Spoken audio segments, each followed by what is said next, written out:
fois, on se retrouve pour une entrevue FTC, quand tu vas te battre le 6 septembre à FTC 9 pour la première ceinture féminine de FTC. Mais juste avant qu'on se lance sur ce gros morceau-là, j'aimerais bien qu'on parle de FTC 8, ton combat, ton rematch. Je pense qu'il y a beaucoup à dire là-dessus, mais toi, tes premières impressions, maintenant que la vague est passée, que ça s'est calmé, qu'est-ce que tu en penses de ce combat-là? La première chose que je vais commencer par dire dans mon entrevue, c'est 1995. Vous allez comprendre pourquoi plus tard, mais c'est un inside avec mon coach qui est important à mentionner. Donc, mon dernier combat à FTC, je suis vraiment contente du résultat. C'est pas une surprise dans le sens qu'on a eu beaucoup de travail, d'efforts et de temps dans cette préparation pour ce combat-là. Puis, mon coach, comme j'avais dit, il y a tout le temps des surprises. Comme vous l'avez vu, ça a été une grande surprise. J'ai eu Highlight of the Night grâce au kick que mon coach fait depuis 1995. Fait que dans le fond, si je peux juste dire vite, je trouve ça vraiment drôle parce que à chaque fois que j'envoie des vidéos de highlight à mon coach, comme ça c'est un move que j'aimerais faire ou regarde ce knockout dans la UFC, mon coach me dit toujours je l'ai déjà fait en 1995, c'est pas rien de wow. Fait que je trouve ça juste drôle. Puis, justement, le kick que j'ai fait, c'était un kick que mon coach a déjà fait en 1995. Donc, c'est ça le petit insight du premier coup, du premier round qui est rentré clean. Donc, j'imagine que c'était dans le game plan. Ouais, ça faisait des semaines et des semaines qu'on le drillait genre sans arrêt. Fait que, ouais. Est-ce qu'il y avait une raison pourquoi c'était ce move en particulier que vous pensiez que ça allait frapper? Mon coach, il a tout le temps des idées comme de entrée spectaculaire, puis il voulait que ça soit spectaculaire. Dans le fond, on voulait qu'il y ait aucun doute ce fight-ci parce que le fight d'avant, ça a été comme une égalité. Donc, on voulait que cette fois-ci, il n'y ait aucun doute. Donc, on a choisi une stratégie et des moves qui allaient laisser aucun doute, autant au juge qu'à tout le monde. Et qu'est-ce que tu as pensé de ton adversaire, sa férocité à Roxane? Je trouve que c'est bien préparé aussi. Elle s'est upgrade aussi, fait que c'était bien pour moi parce que si, admettons, les deux, on n'aurait pas upgrade, ça n'aurait pas été quelque chose d'intéressant pour moi. Moi, j'ai beaucoup upgrade. Je pense qu'elle aussi a beaucoup upgrade, fait que c'était intéressant de se reprendre contre elle et de mettre un point sur les i. J'ai été contente aussi parce que j'ai vu par la suite son entrevue puis elle disait qu'elle savait ça allait être quoi le résultat. Fait que j'espère que quand elle a vu le résultat final, c'était à ça qu'elle s'attendait. Et à la fin de ton combat, les émotions qui sont venues, ton speech dans le ring, qu'est-ce que tu peux nous dire maintenant sur ça aujourd'hui? Je pense que vous savez, je suis une personne qui est vraiment intense. Là. Je suis vraiment une personne qui est joyeuse tout le temps. Fait que c'est sûr que quand je gagne, je suis encore plus joyeuse. Puis je parle beaucoup. On le sait, là, il faut que vous m'arrêtez parce que j'arrête pas de parler. Mais je pense que c'est quelque chose de positif. J'ai été juste vraiment contente. Puis j'ai toujours hâte à la prochaine chose. Justement, j'ai collé pour la belt à mon dernier fight. Puis je suis honorée de pouvoir faire l'histoire de FTC avec la première belt féminine qui va avoir en septembre. Donc justement, tu as demandé quelque chose, demande écoutée, demande reçue. Yes. Maintenant, c'est ton combat à FTC 9 pour la ceinture. Comment tu vois ça? Qu'est-ce que tu penses? Qu'est-ce qui est à l'intérieur de toi quand tu as appris que tu allais te battre pour la ceinture? Moi, je peux vous garantir que je suis déjà vainqueur dans ça parce que à FTC, c'est une grande promotion. Je pense que c'est comme une ou la plus grande en devenir promotion au Canada en ce moment. C'est une promotion que je suis vraiment contente de faire partie. J'ai tout le temps des bons match-ups, tout le temps des bons événements. Il y avait aucune ceinture féminine. Fait que le fait d'avoir demandé la ceinture après ma performance remarquable au dernier fight et d'avoir eu la chance de pouvoir avoir le premier title fight pour la belt, je me sens déjà vainqueur. Je suis déjà vraiment grateful de l'opportunité que j'ai travaillé vraiment fort pour me rendre où je suis.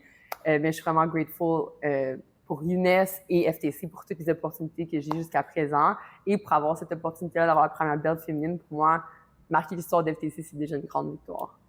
Qu'est-ce que tu pourrais dire peut-être aux autres compétitrices féminines qui n'ont pas de ceinture dans leur division? Qu'est-ce que tu pourrais leur dire peut-être pour leur motiver? Je peux leur dire que des fois, c'est difficile pour les filles parce qu'on n'a pas beaucoup d'adversaires, mais que s'ils persévèrent, les opportunités vont finir par se présenter. Avec le travail acharné, il y a toujours des opportunités qui se présentent et je peux en être la preuve moi-même. j'ai travaillé, j'ai toujours voulu avoir une ceinture, j'ai toujours voulu aller pro, c'est encore mon objectif. Et je travaille, je me rapproche de plus en plus à chaque jour en allant justement pour le premier titre pour la ceinture. Donc, si vous avez des objectifs, de jamais abandonner, travailler fort, puis les opportunités vont finir par se présenter. Même s'il y a moins d'opportunités des fois parce qu'il y a moins de combattantes, ça va finir par arriver. Puis je suis certaine qu'avec un promoteur comme Inès, il va en avoir de plus en plus d'opportunités, de plus en plus de belts, surtout dans les autres catégories aussi. Yes, ben, je pense justement que tu es la preuve justement que le travail acharné, c'est pas la première fois qu'on te voit à FTC non plus. Puis tu as fait une performance incroyable, tu as su trouver ton bon timing. Elle est où la belt? Elle est là. Donc maintenant, on va parler de ton adversaire, Fane. Yes. Donc, qu'est-ce que tu penses de elle? C'est quoi tes premières impressions une fois que tu as réalisé que tu allais combattre contre elle? Ben, je la connais pas, mais de ce que j'ai entendu, de ce que j'ai vu, première chose que je peux dire, elle est grande, 6 pieds 3, elle a beaucoup d'expérience. Pour moi, c'est vraiment une fierté de pouvoir me battre contre elle pour la ceinture. J'aimerais pas me battre contre une adversaire qui serait facile ou que je pense que absolument aucun doute je vais la battre. Pour moi, la ceinture, je veux la mériter. Fait que contre Fane, je vais la mériter parce que c'est une adversaire qui a déjà beaucoup de ceintures, qui a beaucoup d'expérience. Je connais pas tout son parcours, mais ce que je sais, c'est qu'elle a beaucoup plus de fights que moi. Moi, j'en ai 7. Je pense qu'elle en a 14, si je me trompe pas. Donc, beaucoup plus de fights. Mais ça me stresse pas parce que personne qui... Like, I'm the hardest worker in the room. Fait que ça me stresse pas du tout. Au contraire, je trouve que c'est une opportunité pour moi de me battre contre une personne qui a beaucoup d'expérience. Puis c'est sûr que je veux gagner de l'expérience dans ce fight-là. Est-ce qu'il y a une préparation qui est différente pour ce combat de ceinture?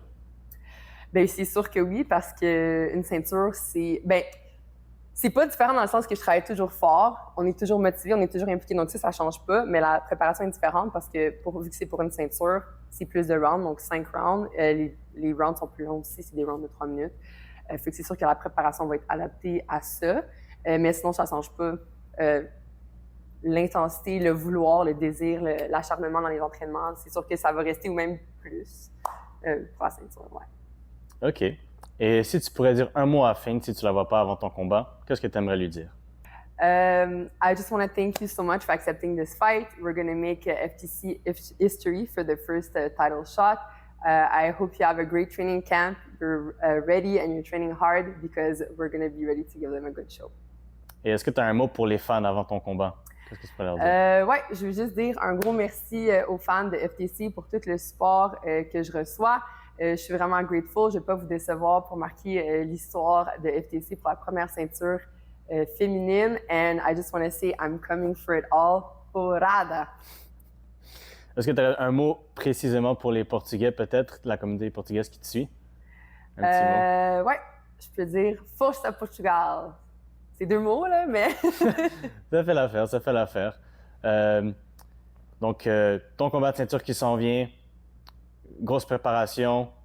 Est-ce qu'il y a un dernier mot que tu veux me dire aujourd'hui? Un dernier mot pour ton combat? La tigresse est prête à la chasse.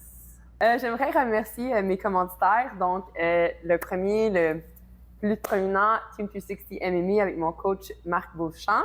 Donc, c'est une école d'arts martiaux où je m'entraîne. Il y a plusieurs arts martiaux qui sont offerts, dont le kung fu, l'autodéfense, la boxe, le kickboxing, le jiu-jitsu, la lutte, le MMA. Donc, vraiment varié. Ensuite, j'aimerais remercier mon commanditaire Norton First Bullies. Donc, si vous voulez un petit bully adorable, c'est la meilleure place. Puis en plus, c'est une famille qui s'occupe de ça, donc ils prennent vraiment bien soin. Les animaux font vraiment bien prendre soin d'eux.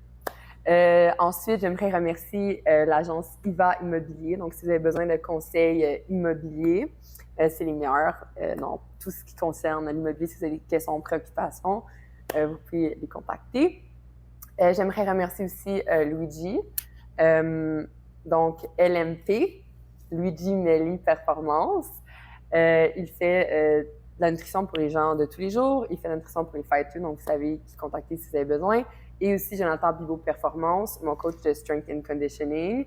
Lui aussi s'occupe des athlètes de peu importe quel domaine, mais il fait beaucoup d'athlètes de MMA et de sport de combat. Merci Annick pour l'entrée aujourd'hui. Merci beaucoup.